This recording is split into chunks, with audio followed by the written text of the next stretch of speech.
Hello, I'm Doc, and welcome to another devlog for our game Aggregate Core.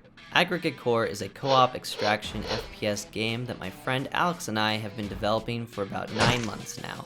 Just last week, we released our first public demo showcasing the simulator, a testing scene for our players. If you haven't given it a play, please do. It's free to download on our Steam store page. Please consider wishlisting the game as it will help our game during launch. There's a link in the description below. Moving on, there's been a lot going on this past month with progress on the game, the Unity situation, and just life things. So let's talk about them. I guess to start, I should probably talk about the Unity situation. The whole community of developers have been talking about it, so I'll try to be brief and focus on what our response is to the situation.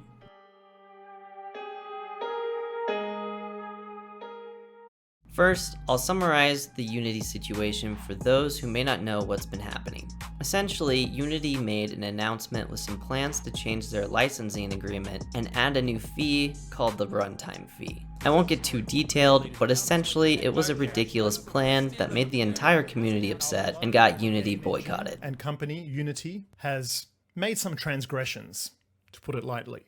Recently, they announced a change to their plan, which in my opinion is a great change, but because of their first announcement and previous decisions made by the company, many developers are done with Unity and no longer trust the company. I suggest researching it yourself if you want to know more, as I won't get into any more than that. Because of all this, Alex and I had to think and do some research on what we were going to do about the situation. Our biggest concern is that Unity may have destroyed their company and their services may go away, while our entire game is reliant on their engine and networking services. So the question is, do we switch over to a new game engine or not? And do we do it now or plan for it later? After doing some research on what engines we thought could even work for our project and future projects, we've come to the conclusion that the top two options for us are Godot and Unreal. Godot, however, doesn't seem to be as capable for our project and future projects we have in mind. This leaves us with Unreal being our top choice to switch to.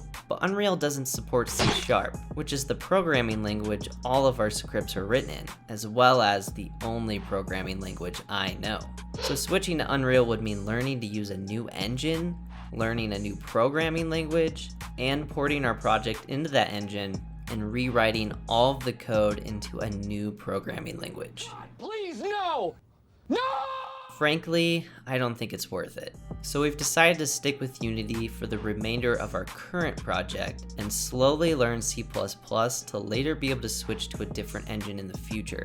And who knows what the future holds. Unity may make changes to rebuild the trust they've broken. Godot may become the next best option for us. Or Unreal may even make bad changes to their licensing. So fingers crossed, I hope Unity doesn't crash and burn, and we can finish our game and be ready for the future. As I mentioned before, there have been some life things going on, and so I wanted to briefly touch on that.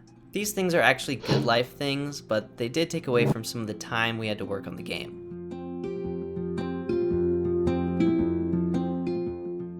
First, my wife and I are in the process of trying to buy her parents' house. There have been a few tricky situations we've been trying to figure out that have needed my attention and still do.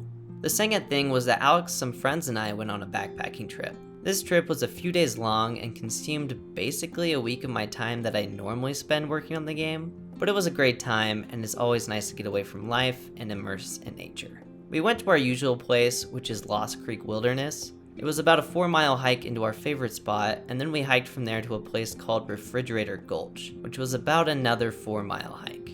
It was our first time in this area, and we had some fun scrambling around on the rocks, exploring some caves, and Alex sketched some of the rock formations. Altogether, I think we did about 16 miles of hiking, which was a great workout, but I was definitely feeling it. With all that out of the way, let's talk about what we actually got done in the game.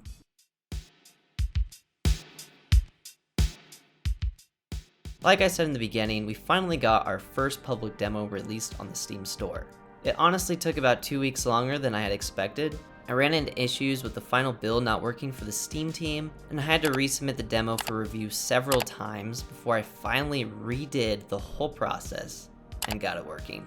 Aside from that, I implemented the 2 armor sets Alex had made for the Forlorn enemies, Each enemy when spawned randomly chooses what armor pieces are equipped or none at all, and then each armor piece has a slight variation that is chosen, making each enemy unique. I still need to implement the actual Forlorn base model into the game, but I hope to have that done soon. A big change was creating an inventory for the player. There are now various items that can be picked up into the player's inventory, moved around, stacked, equipped, and even used. That was a big mechanic that I've had on my to-do list for quite some time now, so it was good to get that functioning. With the inventory came some consumables. Just some basic ideas for recharging the player's power source, an item that buffs the player for a short duration, and also I introduced some materials into the game that can be picked up from the antibodies, but they don't have much use besides that right now.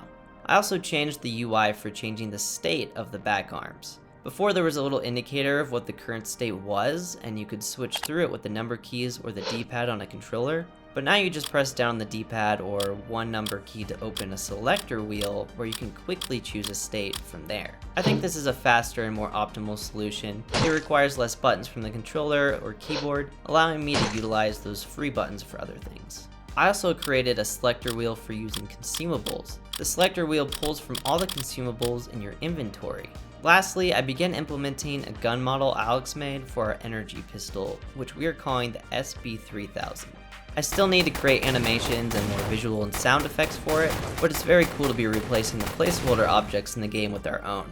Alex has also been working on more concept art and modeling more rooms for the assembly. With the coming updates, I expect to replace a lot of the placeholders with our own assets, update the simulator, and hopefully update the demo with an actual gameplay loop. I figured before I end this video, I'd share some of our ideas for weapons in the game, as we are starting to make more progress on them.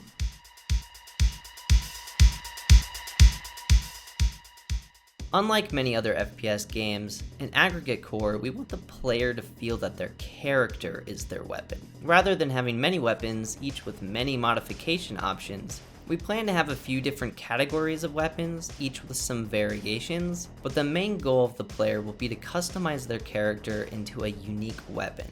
We want various abilities, gear, and weapons to help give players options of what kind of weapon their cyborg will be. There are 3 different categories weapons fall under. The first and most common are energy weapons. These weapons fire plasma-based projectiles. They do not require ammunition, but rather consume energy from the cyborg's power source. Energy weapons deal damage to targets with high heat rather than piercing or cutting them. This gives them the ability to ignite targets into flames or even in some cases, melt targets. The second and more rare type of weapon is a mag weapon. Mag weapons also consume energy from the cyborg's power source, but require ammunition to fire as well. These weapons, however, form basic materials like scrap metal into projectiles, making them very versatile. The last and most rare category of weapons are combustion weapons. These weapons fire just like the weapons we have in modern day. They do not consume energy to fire, but require specific ammunition to fire. These weapons work well against all types of enemies, but are the most costly and difficult to maintain. Each type of weapon will have modified versions of themselves from the different factions in the assembly. For example, most energy weapons are produced and used by Corporate 11, but the Forlorn oftentimes modify these weapons to fire hotter plasma bolts, or even be equipped with blades of scrap metal to slice their enemies in combat. Have ideas for some interesting weapons? Let us know in the comments. I hope you all enjoyed the video. If you're interested in the development of Aggregate Core or playing the game, consider subscribing and don't forget to wishlist the game on Steam.